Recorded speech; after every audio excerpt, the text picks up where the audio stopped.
আজকের recipe mutton কষা। নরম তুলতুলে মাটন কষা কিভাবে বানাবো। খুব সাধারণ মশলা ও খুব সাধারণ উপকরণেই এই রেসিপিটি বানিয়েছি। মাংসের স্বাদ যাতে হারিয়ে না যায় সেই জন্যে খুব অল্প উপকরণেই এই রান্নাটা আমি করেছি, এই কষা রান্নাটা। চলুন বন্ধুরা রেসিপিটা দেখে নেওয়া যাক। প্রথমে আমি 500 গ্রাম মাটন নিয়েছি।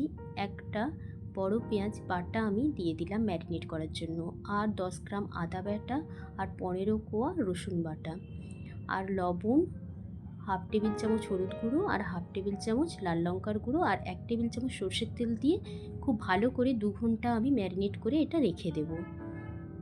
এরপরে আমি কড়াইতে 4 টেবিল চামচ সর্ষের তেল আর 1 টেবিল চামচ চিনি দিয়ে চিনিটা লাল হওয়া পর্যন্ত অপেক্ষা করতে হবে। তারপরে দুটো পেঁয়াজ কুচিকে দিয়ে ভালো করে লাল লাল করে ভেজে নিতে হবে। এরপরে গ্রেট করা একটা পেঁয়াজ দিয়ে দিলাম, রসটা রেখে দিয়েছি আলাদা করে।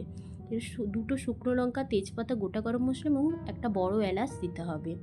দিয়ে এখন 1 টেবিল চামচ হলুদ গুঁড়ো আর 1 টেবিল চামচ কাশ্মীরি লঙ্কার গুঁড়ো দিয়ে ভালো করে কষিয়ে টমেটো সস দিয়ে দিতে হবে। আর পেঁয়াজের রসটা এখানে বাদ পড়ে গেছে দেখাতে, পেঁয়াজের রসটা দিয়েও কষাতে হবে। এরপরে আমি চর্বিটা দিয়ে কষিয়ে কষানো খুব ভালো করে হয়ে যাওয়ার পরেই আমি ম্যারিনেট করা মাংসটা দিয়ে দিয়েছি। ম্যারিনেট করা মাংসটাকে খুব ভালো করে কষাতে হবে ঢাকা দিয়ে দিয়ে অল্প আঁচে। এরপরে 2 টেবিল চামচ টক দই দিয়ে দিলাম।